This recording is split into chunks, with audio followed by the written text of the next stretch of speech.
last two classes some of the keywords of Python language. So we have discussed almost all the keywords. So all around more than 25 keywords we have discussed. So like what is for, how, while can be used, or if, else, elif, as, is, in, all these keywords we have discussed. Of course, there are still some more keywords that are left over. So like try, except. So try, except can be used for the exception handling concepts, finally also. But when we discuss the exception handling concept, so at that point of time, so it will make more sense if I discuss. Even if I discuss also, it will be kind of only an abstract discussion only. So that's why I don't want to go into the details. So the remaining keywords, I just leave it at this point of time. Okay. So especially with and yield, so that you cannot understand much about them. So whatever I explain.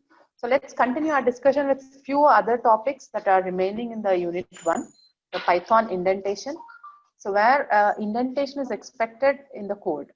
So in case of the C or C++, no, so you can use the block statements. So something like when you write the code, so how do you write in case of the C or C++, your programs?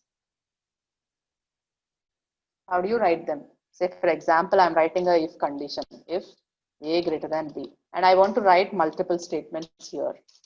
So I hope today it is visible. I increase the font size. Is it better visible today? Yes, ma'am. Yeah, this is how we write, right? Something like this. So we write something like A equal to 20, B equal to 10. So if you have more set of statements, no, so then you will be writing inside the block. So even if this block is available, do you really follow this indentation? This is called the indentation. So whenever there is a block, you are leaving some space, isn't it? So that's called as the indentation. And why this indentation is expected is, so it improves the readability of the code. And at the same time, it reduces the errors in your code. So if you follow this indentation, say for example, x equal to 10, y equal to 20, I'm not writing any Python code, okay? Just for your C, similar to your C code I'm writing. So this is how we write in case of the C programming, where this block, curly braces are used to indicate the block, isn't it? In C or C++ or even in Java. So this is how we follow. The curly braces are used to indicate the block structure. But even then, if you write this, even if you leave this indentation, so will your C program executes or not? It will be executed, right? But only for the programmer, it will be a difficult job for the debugging. If there is an error, then only you will go and correct it. And correction of the program is very difficult. And also if you are, if it is like 10 or 20 lines of code, it's okay. But if your program is containing some thousands of lines of code, and if it is kind of, you know, nested structures and all, it will be very difficult for the programmers or the users for debugging the program. So debugging, I mean, it's kind of correcting the errors. So that's very difficult. Okay, so that is how indentation is required. So even if indentation is available in C, C++, and Java, we never follow that. Most of us, we don't follow that. So that is why in Python programming, what happened was, so you are expected to follow the indentation. So say for example, I'm writing the code, something like A equal to 10. Now I'm writing a Python code. Okay. So A is greater than 10. So then close. See? So automatically the cursor itself will move, and so if you don't follow that indentation, you will get error. So print A is greater than something like that, some statement I'm writing, some nonsense, okay? So it doesn't have any meaning, but else print A is less than or equal to 10. Yeah. So now let's save it and then let's execute this. Ma'am, codes to better, man. Okay, I'll check it. Yeah, thanks. Good. So A is some code. So I'm just checking the condition and I'm writing the code. So if you observe, no, I'm writing like this. I'm not following any indentation, and let's see what happens. The code is correct only except the indentation. Do you agree or not? So is there any other error? So is there any error in the code? No, No, ma'am. right? Except the indentation. So, No, ma'am. yeah. So now let's run it and see.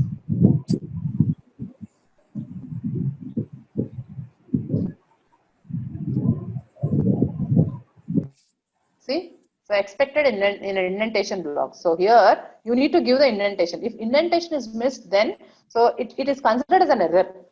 Okay, so that's a problem. So you cannot execute the program. So that is how in Python indentation is made as, so like it's kind of insisting us to follow the indentation, so that the code, the programmer will write the code such that there is a indentation. And what is that indentation you need to follow whenever there is a block that starts? So there is nothing like the opening brace. So this kind of braces are not available. Okay. So with all the conditional structures or the functions, no, so you need to have this colon at the end, and after that, then you need to give some space. That's all. So maybe even single line of space, it's also okay. See, so here I'm following a single line of space. So that is also fine. So you need not to give it like these number of spaces and all. So that's not required. And in this block, if I follow one single space, and in this block, I can follow some five spaces. That is also fine. But in this block, if I give one space, so if I write one more statement, something like block one, okay, and here, so let's see. So here I am giving 5 spaces. Now let's see, is it fine or not? Is it fine? Do you expect this is fine? What do you guess?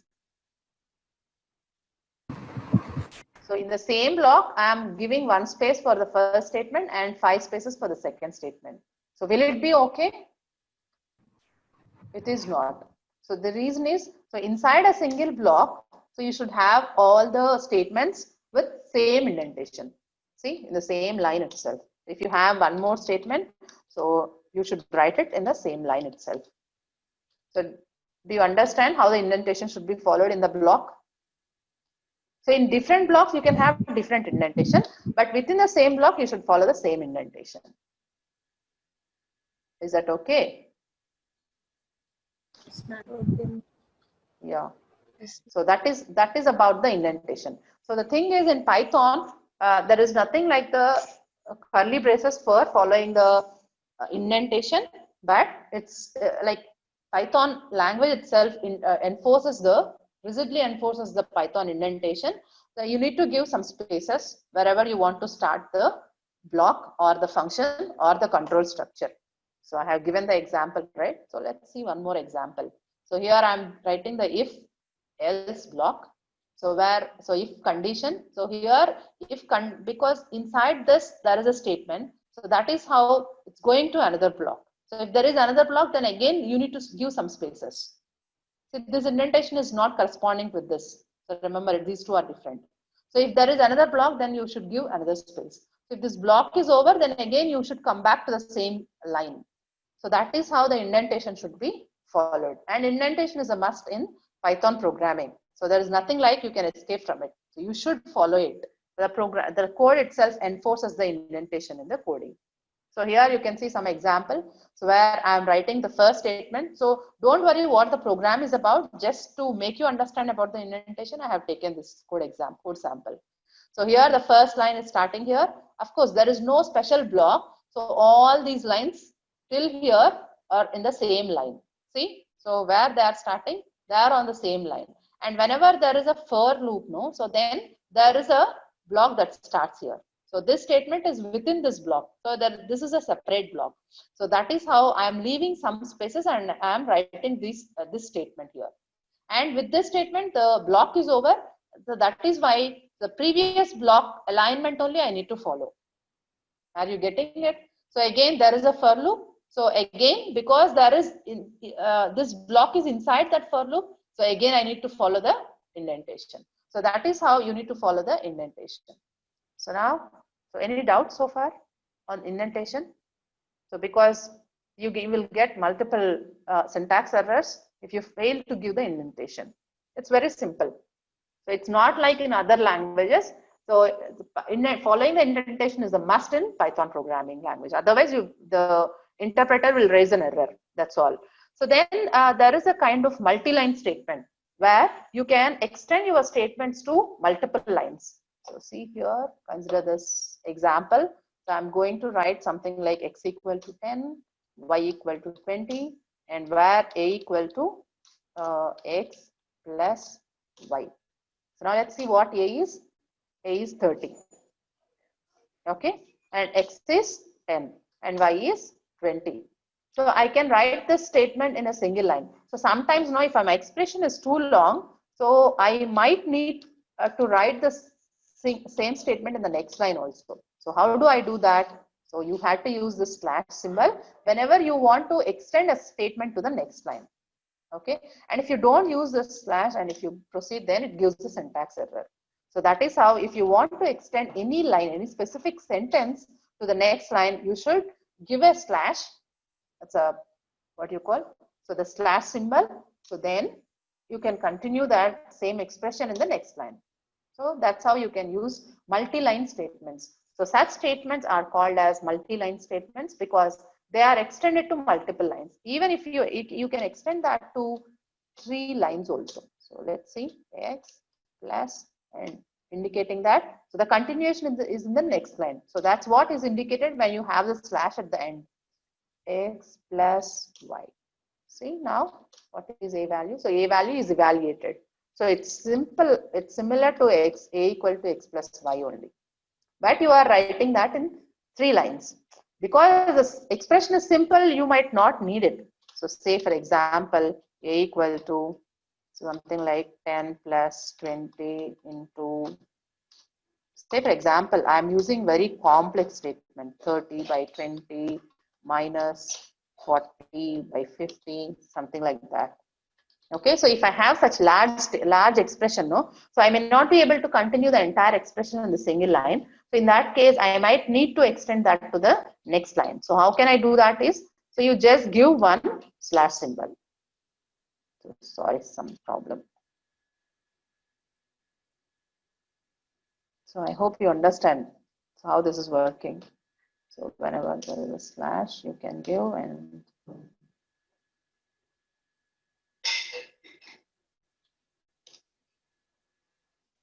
what is the, oh, this slash, right?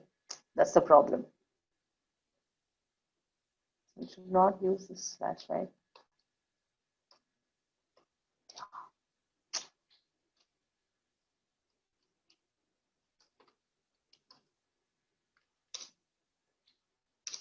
See? So that is how you can extend a statement to multiple lines. And such statements which extend to multiple lines, they are called as multi-line statements. Okay, and whenever your statement is having something like a equal to x plus, now see, I don't need to use this multi-line statement, the slash symbol, but straight away I can use, because I'm using this open parenthesis and close parenthesis, right? So I'm enclosing that expression within the parenthesis. So that is why I don't need to use the multi-line statements.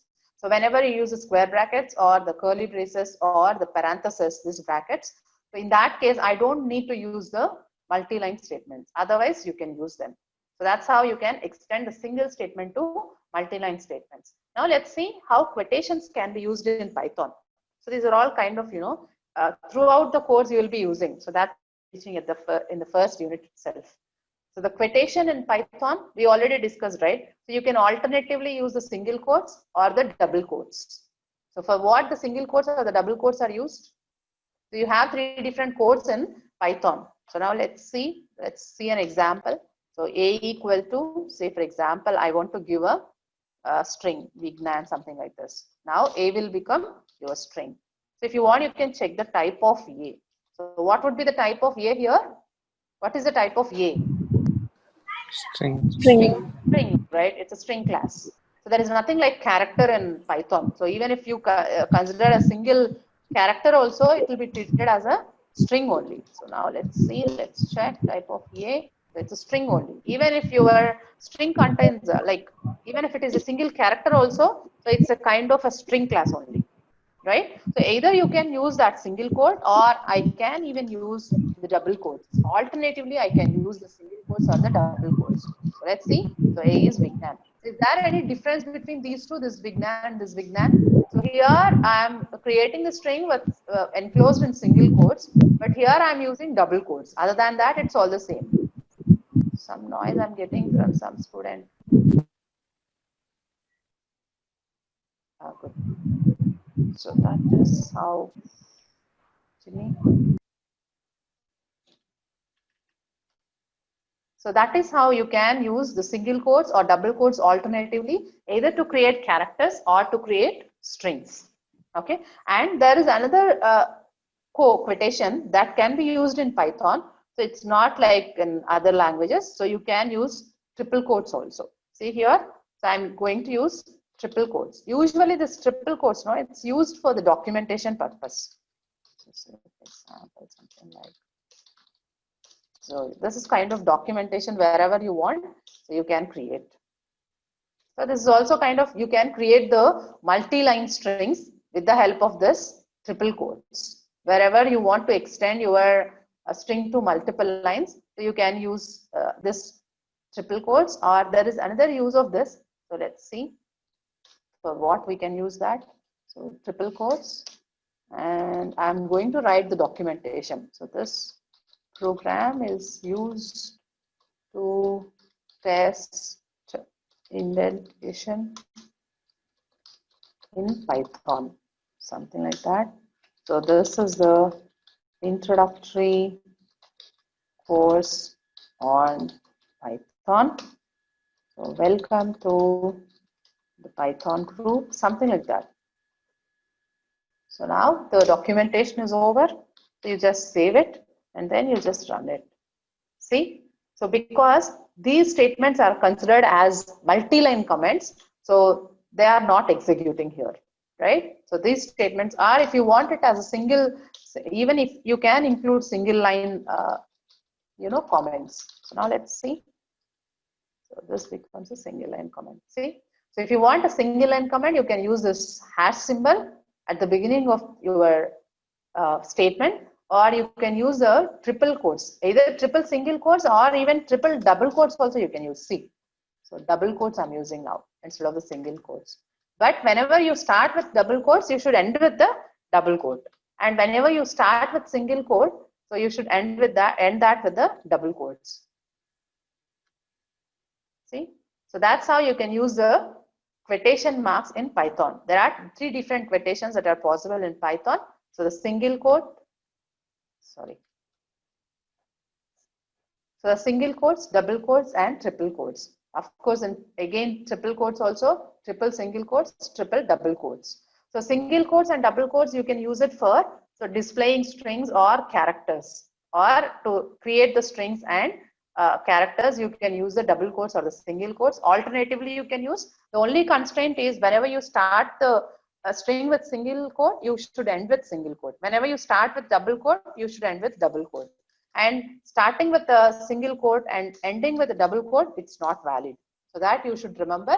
And you can use a triple quotes also. Whenever your string is very lengthy, and if you know that it is extending to multiple lines, so then you can use that string, enclose that string within triple quotes, either triple single quote or double quote, or otherwise triple quotes can also be used for the documentation.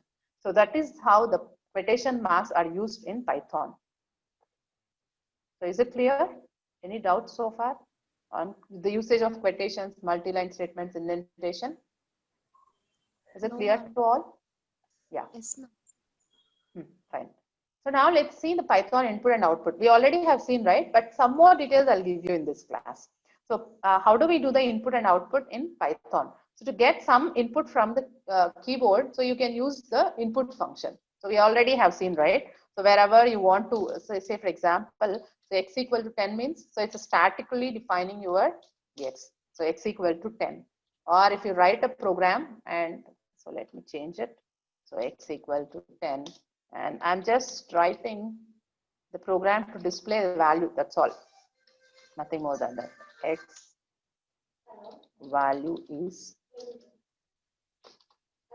whatever you are giving, so that value will be displayed, right? And how many ever times you execute this code, no? So you will get the same answer, yes or no? The same answer only. your answer will not change. But I want this program to be, so this kind of programs are called as static programs because they are not interactive. So are you able to interact with the program? Are you able to give some input to the program? No, right? So these programs are called as static programs and they are not interactive. But to make the program interactive, what you can do is you can read the value from keyboard. How do you read the value from keyboard? You have a function called as input function, which allows you to read a value from the keyboard. So input is a function and this function takes a string argument, so which is used as a prompt. So you can prompt the user with this string.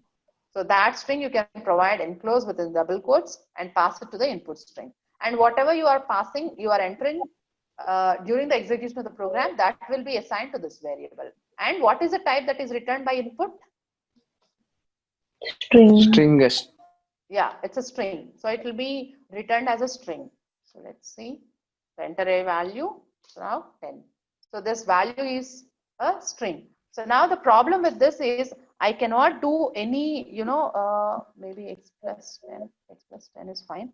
So if x is greater than 100 or x is greater than 0, so I want to apply some mathematical operations. So print x value is positive, something like this. So I am writing this statement. So now let's see. So then it's showing an error because it's not valid, right? So on a string, you cannot, string and integer, you cannot compare. That's a problem. So that's why you need to convert that value to the required type. So that's how, so you can convert that to whatever type you want. You can string in Python also, similar to your C or Java. So typecasting is just, you need to give the type name and enclosing that value. So that value is anyhow returned using input string, and this is how you can convert that. So once this is done, so then Ma'am, a small doubt, ma'am. So enter a value 10. So that is how. So you can read the value from and give the prompt. Hello? So how do you get the prompt? Whatever you are passing here, that value becomes your prompt. And Hello? so you can convert that to integer.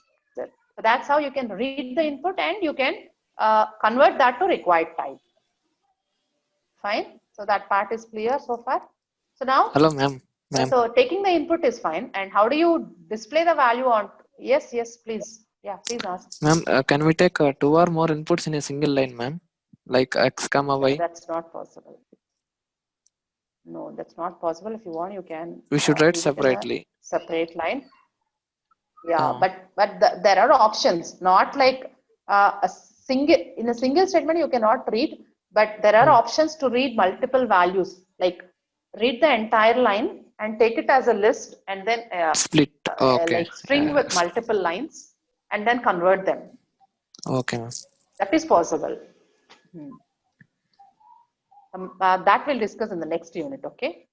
So because it's too early to discuss that. Again, it's not like you are reading multiple values. The entire thing will be read as a string only. That string you are splitting into multiple values based on the spaces you are giving. That's all, nothing more than that. Okay? Okay, ma'am. Yeah. If you want to read multiple values, so far you better use this. So in a single statement, you cannot read multiple values with single input. Then if you want to display something, so of course we have been using this print. So print something onto the screen. So whenever there are multiple values, you can separate them with the comma symbol.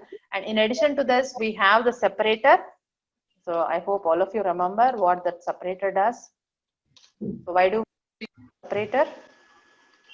All of you remember? Space. So what are the Space. arguments that are possible for the print statement? Separator, end, new line ending, SCP.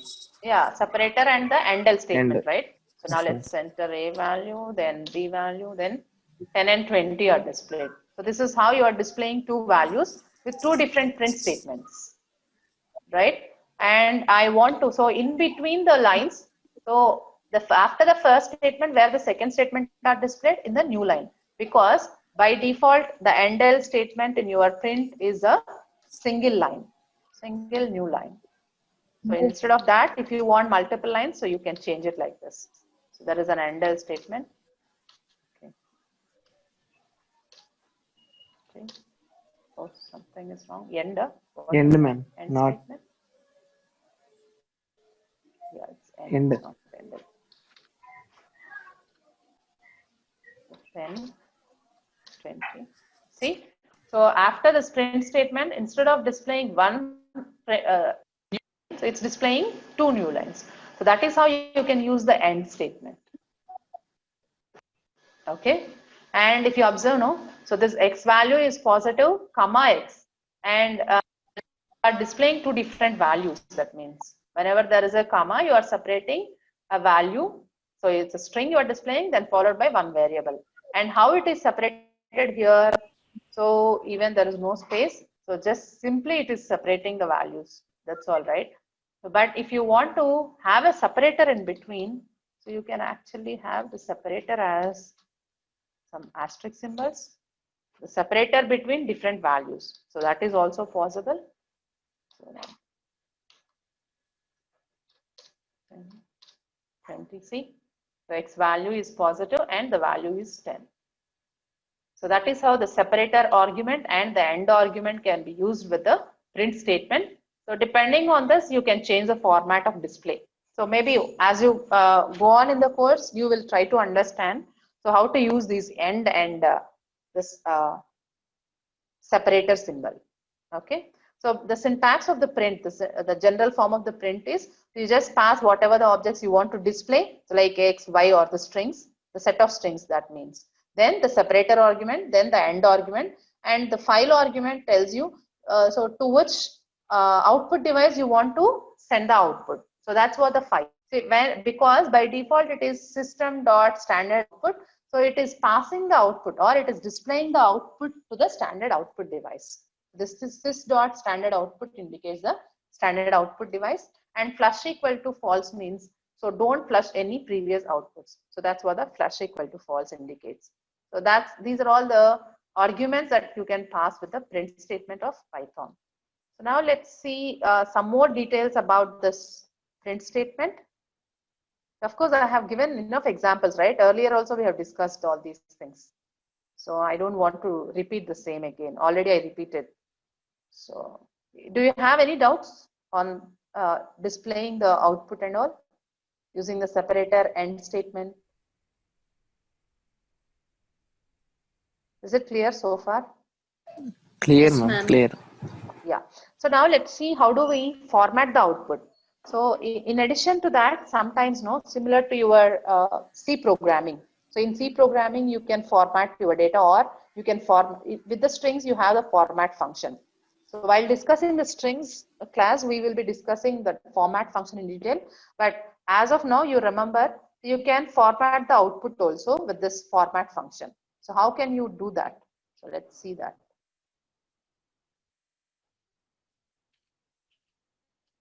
So let's take, so is it visible or do I need to increase the size?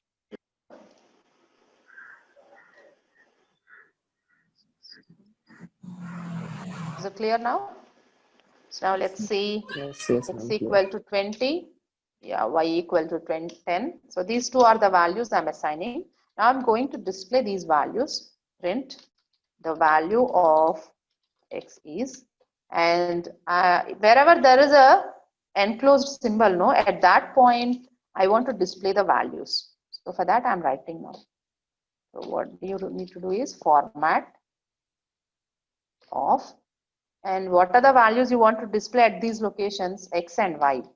So that's how you just pass them. So now let's see how it is displaying. So wherever you are enclosing actually you are using the format function. So that's all. So in the string class, there is a function called as format function. So while discussing string class, we'll discuss in detail, but as of now, you can remember this.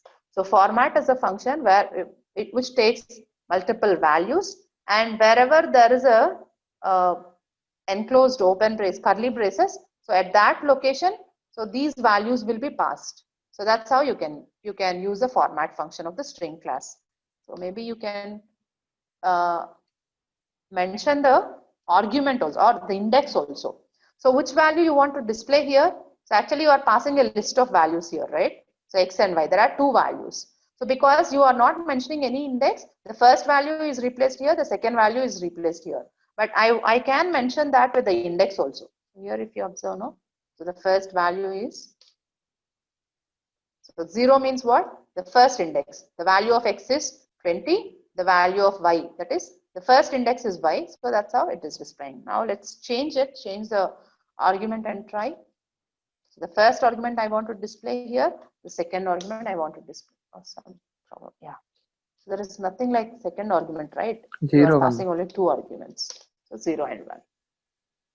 Right?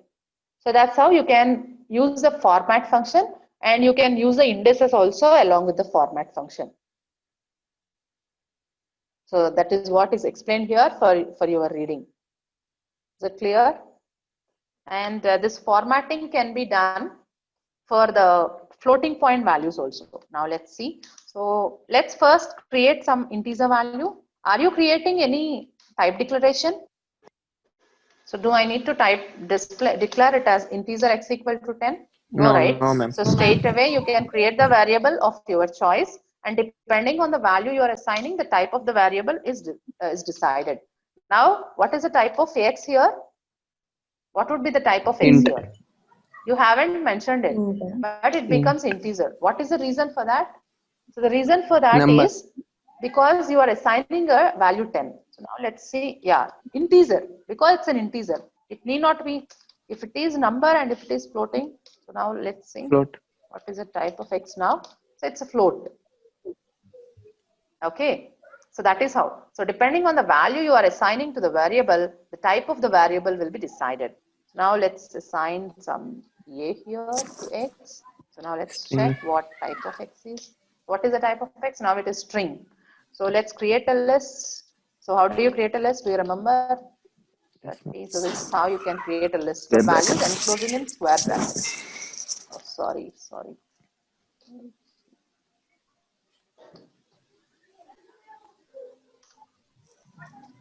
Yes, see. So what is the type of x? List. So there is no type declaration is required. So you need not to declare the variables with the type. Type declaration is not required in Python, but it doesn't mean that Python is a typeless language. Of course, data types are there in Python language. Remember, but you need not to declare the variables along with the type. So automatically for the first time, whenever you are using the variable, and for the first time, whatever the type you are assigning to that, so depending on that, the type of the variable will be decided. Clear now? So because you are assigning a 10, which is an integer, the type of x would be integer.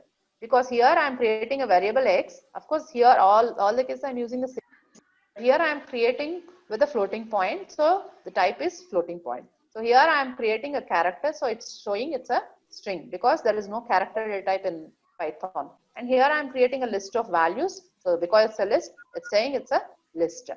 So the takeaway here is you need not to provide or declare any variable with the type. So if you create a variable along with the type, then it generates a syntax error. Okay, so this is wrong.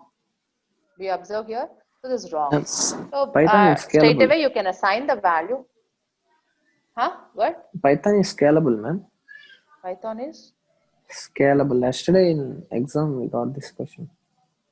Yeah, of course. Python is scalable means But it you is can less scalable, extend it that to any seems. number, like size of the program you are executing. So you need not to worry about that. So that's what is scalable is. Yes. Any size programs you can execute. So as long as you have the memory, there is no restrictions on the size. Okay, so that's what scalable is. So this is how your type of the values are decided. Okay, so now let me continue our discussion with the format. So now I am going to create one. So let's see, 12.45, a floating point, right? So what is the type of x now? Type of Float. x. What is type of x? Float.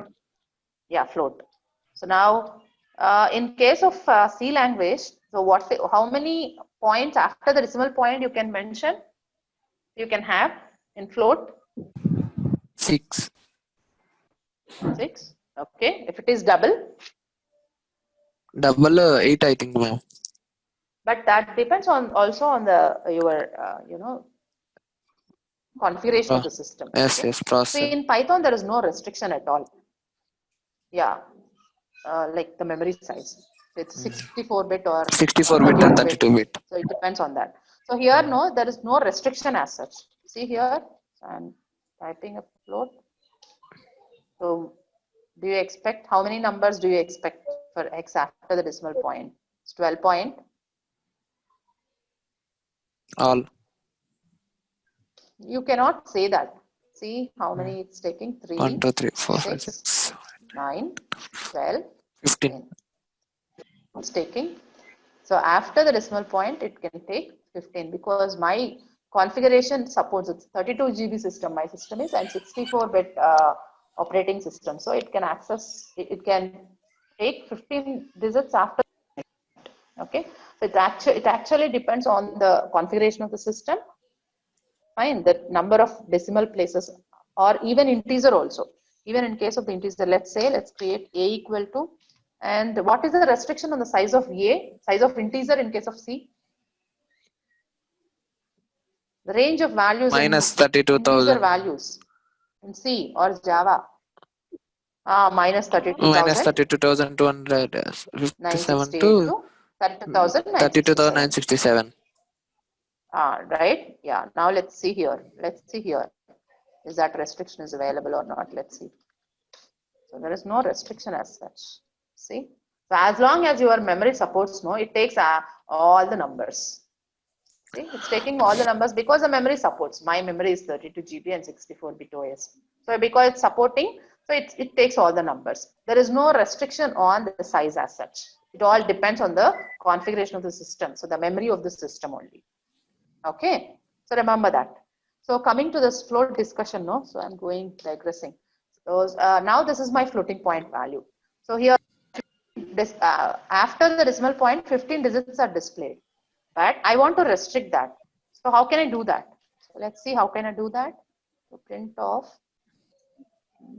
maybe value of X is, I want to display only something like after decimal point, I want to display only 2 digits. Okay. Maybe or 0.2f, that's more meaningful. 0.f, and for which value it is X. So now let's see. So I want to display X simply. I want to display X value. So if I simply print of X, so what will be displayed? The entire floating point number will be displayed. But I want to display only, you know, instead of displaying the all the digits after the decimal point, I want to display only 2 decimal places in this floating point number X. So then what can I do is similar to your scan sprintf function. How do you do in case of your C language? Same like written dot 2. Yes, ma'am. The percent, yeah. Dot 2, right? So this is how you follow and give a F symbol to indicate it's a floating point number. And with this variable also you need to give the percent symbol. And there should not be any comma. Remember that. If there is a comma, then it generates an error. So there should not be any. 12.45. Okay. And of course you can change that number of decimal positions. If I give 5, then it displays 5. Is that fine? So that's how you can use the output formatting. So you are basically formatting the output using this percent symbol and all. And now let's extend this discussion. So you can actually display multiple numbers also. You can even display the integers also. Print the value of X is. So let's declare one more variable X and Y. So Y is 234 and X is something like 12.4540, so on and so forth. So now let's display X and Y. Value of Y is so and so. And when I display the value of Y, so I display it as percentage. So I want to, how many are there? 5D. So how do you display the integer value in C? This is how, right? This is the format specifier. Gutunda? Yes, percentage symbol. 5 is the number of spaces you are allocating for the display. And D is the number. D indicates the integer value. So that is for Y value. And so X value is something like this. And now I want to display both x, y, x. This is how you can do. See now? So value of y is, what is the value of y? 2, 3. And because you are giving percentage 5D, no, so there will be kind of 5 spaces that will be stored for this number. And because it contains only 2, 3, 4, it displays like this. Then because it's a floating point number, x is a floating point number, and the specifier you are using is %.5. So after the decimal point, 5 places will be displayed. So that's how you can use this. Fine. And what you call this is, so this entire is the format string. So you're kind of formatting it. So this entire string, whatever you are enclosing in this single quotes or the double quotes, and that is called as a format string. And this % symbol you are using, it's called as a string modulo operator. And so list of numbers as a tuple. So that's why I'm enclosing that in the parenthesis. So this is how you can pass them. And now let's see one more example.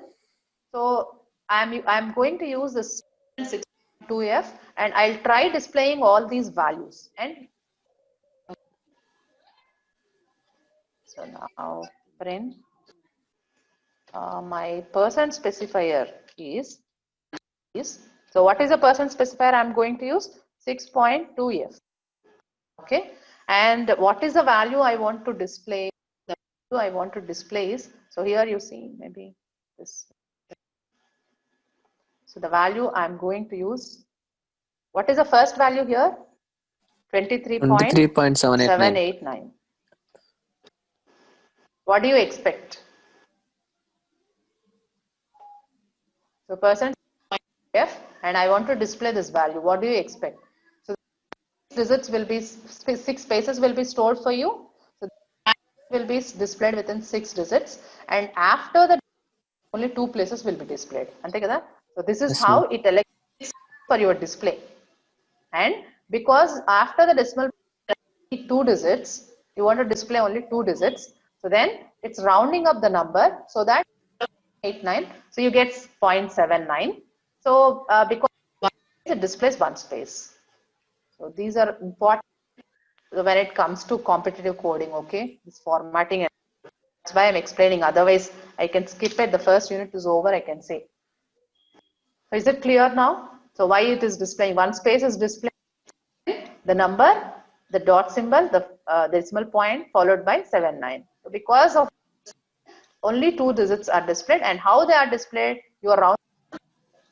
Remember that. Okay. And now let's proceed and see the next number. How the next number is displayed. So 0.039 is my next number. And what do you expect? So let's close outputs. What do you expect? What is the meaning of that % 6.2f? 6 spaces and decimal after total 6 spaces will be allocated for the display. Then after a point we should display only all 2. are sleeping. Hello. After point, ma'am, only we should display only 2 digits, ma'am, Voice is and breaking. total 6. Okay. Network is not there, ma'am. What's happening to the others? Yeah.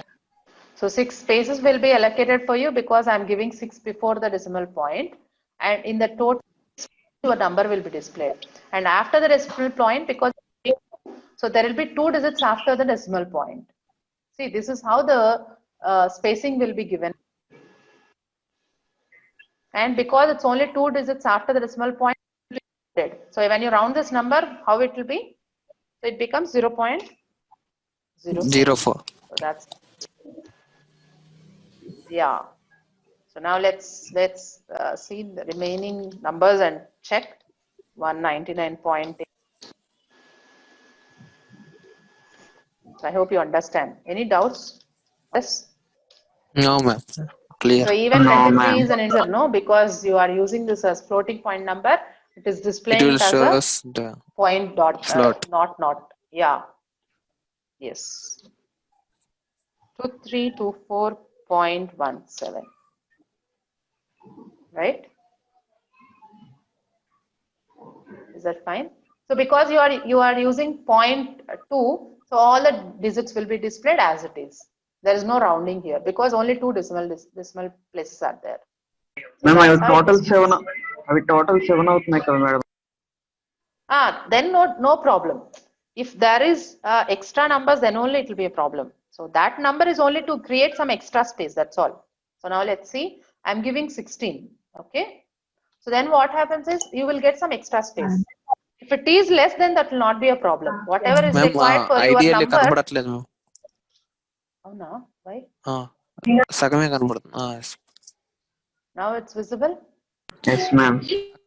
అక్కడ ఇచ్చిన example లో 7 red colour లో చూపించారు కదా, అంటే space సరిపోతుంది. Nothing like, it's not rounded, that's all. Okay. Just to indicate that. In other cases it's rounded, no, but it is not rounded. The only reason is after the decimal point you are giving 2 in the formatting, and in the number also it's only 2 digits, right? So that's how as it is it is displaying, just to indicate that, that's all, nothing more than that. Is it clear now? Clear. If this number is less, even if I give 0 or 1 also, there will not be any problem. Now let me show that. It's kind of 1.2. So do you think that only one number before the decimal point will be displayed? No. Rounding it will be. Yeah. Problem. Is it fine? Fine. Yeah. So this is just to indicate the number of spaces. That's all. So now let's proceed to the next. So input functions and all, we discussed so much, right, about that. So the assignment, so a little bit on assignment we need to discuss. So you can assign any value to any variable, and so depending on the assignment only of the values to the variables only, your type will be decided. So in this case, counter will be considered as an integer because you are assigning an integer value, and here 1000 will be considered as a floating point because you are assigning a floating point value to miles, and names will be considered as a string because you are assigning a string value. So that is how simply you can assign any value to the variable before any declaration. Explicit declaration is not at all required in case of Python. And remember, it doesn't mean that Python is a typeless language. Because you are not declaring, you should never say that Python is a typeless language. Python is a strict type language, but so you need not to declare the variables ahead. That's all. It's for the convenience of the programmers. That's all. So then Python allows the multiple assignment also. That is, you can assign the same value to multiple variables. So now let's see. Let's execute and see. I want to assign a value to A, B, and C. And the value I want to assign is 1000. Okay, a single statement I can do that. In C or Java, I cannot do that. So now let's see what capital A, right? Capital A is different from small a. Yeah. A value is 1000, B value is 1000, C value is 1000. But I am done all this with a single statement, A equal to B equal to C equal to 1000. And this statement, this type of statement is called as multiple assignment, assigning a single value to multiple variables. And then you can assign multiple values to multiple variables also. So in this case, you are assigning a single value to multiple variables, but you can assign different values. So now let's see the same. A, comma, B, comma, C, or let's change the variable names, X, comma, Y, comma, Z, equal to 1000, comma, 2000, comma, 3000. So in this statement, what did we do? So the same 1000 value is assigned to A, B, and C. But here I want to assign 1000 to X, 2000 to Y, 3000 to Z. So in that case, I can use this kind of statement. So in a single statement, I'm assigning 3 different numbers. Observe that. See? So now what is X? It's 1000. What is Y? It's 2000. Z? It's 3000. The first value in the list will be assigned to first variable. The second value in the list will be assigned to second variable. And third value in the list will be assigned to third variable. So that's how it is done. Clear? Any doubts so far? Yes, clear. So already Swapping we have discussed, also, Yeah, swapping is also B easy equals now. to B comma Now C. let's see. Yeah, now let's see. X is this, Y is this. Now I can simply swap. What is X and Y values here in this case? 1000. X is 1000. Yeah, Y is 2000. Equals to Y now, comma X. Yeah, swapping is damn easy here. Easy. Yeah, X Y is comma, 2000. madam, Y comma X, I think so. Sorry for that. So now let's see. X value is 2000. Y value is 3000. I want to swap x and y. So how do I do that? X comma y equal to y Y, comma X. x. Now check whether the X values are 3000. swapped, right? So with the single statement, no, the swapping is done. Swapping the values can be done. Okay, fine. Yes, ma'am. So simply what is happening here is to understand whatever is in this first variable, no, that will be assigned to this. So this value will be assigned to this. That's all is happening. You can extend this to any number. It doesn't mean that you are swapping all the variables. Okay, let's try it and ask me if you have any issues. So you can execute your Python in either interactive mode or in the script mode also, right? So we already discussed that. So script mode means, so here what you are doing here, the shell itself, if I execute statement by statement, I'm getting the output right immediately. That's why it's called as a shell mode or the interactive mode, the Python interactive mode. You're executing the statements in the interactive mode. Means, so immediately after the statement, you are getting the output. So that's why it's called as interactive mode. And what is the other mode? The other mode is called as script mode.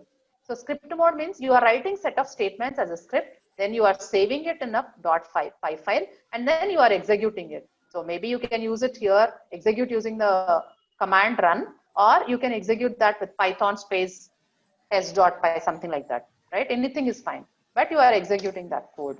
So that's how you can execute your Python code in two different ways. Okay, and R versus Python.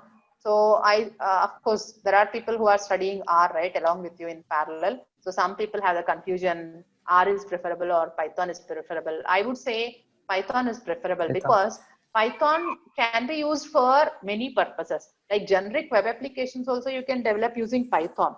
But with R you cannot do. That is only used, R is designed for the analysis purpose, data analysis purpose, basically used for analyzing the data. But Python can be used for multi-purpose as a general purpose language, you can see. So you can use it for web development, you can use it for machine learning applications, you can use it for data analysis, so you can use it for any kind of application design. So that's how Python is much preferable over R. Okay.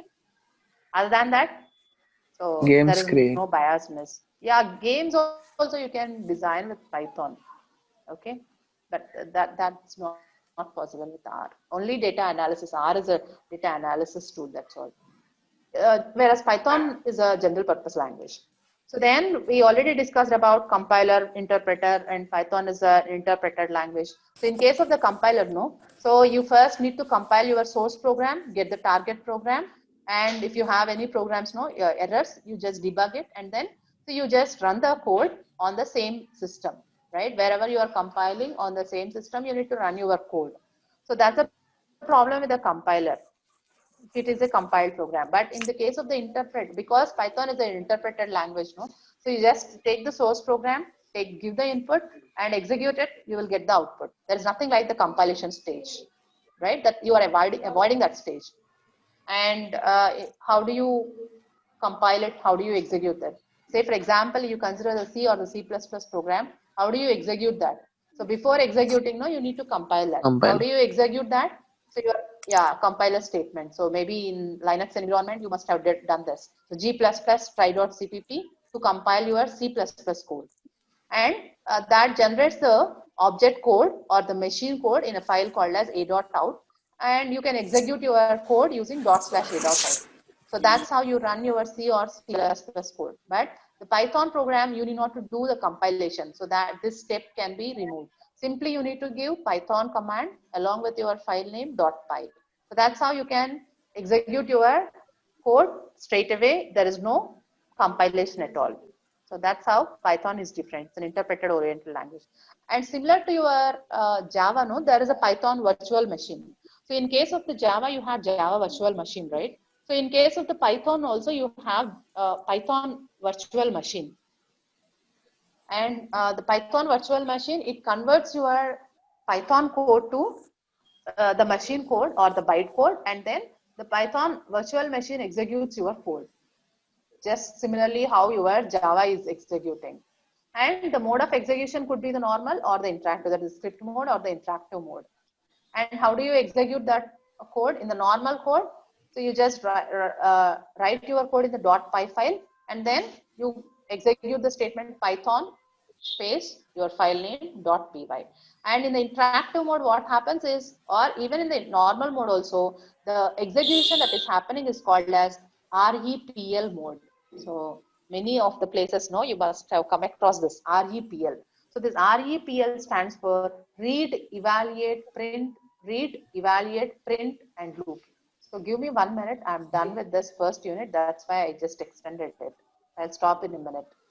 So you in the Python codes in the REPL mode, where REPL stands for the read, eval, print, and loop. That means the interpreter reads the statement, then it evaluates that statement, then it displays if it is required, and these three statements, these three steps will be repeated iteratively in a loop manner. So that's why the Python is executed in a manner called as REPL. Does it make any sense? So what REPL is? So you might get this question later. REPL, what is REPL and how Python is executed in REPL mode. So that indicates that your Python statement is read first. How your Python is executed if you have multiple statements, that's all. So you are reading the statement. The interpreter reads your first statement. So then it evaluates that. And if there is any display, then it prints that. And then again, it goes to the reading the next statement, then evaluate the next statement. So printing if it is required. Then again, read, eval, print. And this loop is repeated, right? So that is why it's called as REPL. Read, evaluate, print, loop. Is that fine? Yes, And ma'am. if you want to see in a Python virtual machine, you can see this here. So your source code will be stored in a file called as .py file. And then when you interpret your code, then the bytecode will be generated. So internally, so you need not to like get the access to this .pyc, which is the file that is not accessible to you. The bytecode will be generated for you, and Python virtual machine will itself execute this code. And this happens in the loop called as REPL loop, read, evaluate, print loop, right? Yeah, that is Yes, how ma'am. the Python code executes. And the rest of the whole class is sleeping or what? At least few people know. They can ask some doubts. They can raise their voice. Yeah, from the next class onwards, I'll make all of you open your videos. It goes like this. Yeah, with this, no, the first unit is over and I have given the assignment, right? Yes, ma'am. Yes, ma'am. Yeah, Yes, so please, ma'am. Yes, ma'am. all of you got the assignment. So please complete the assignment as early as possible. And if you solve the assignment, it will be helpful for the mid-exam also. Ma'am, Almost the 5 same. questions out of 8. 8. Ma'am. Yes, Okay, ma'am. 5 out of 8 you need to. But better solve all the 8. And it's there in the, the notes itself. Okay. But handwritten, Okay, as it ma'am. is suggested.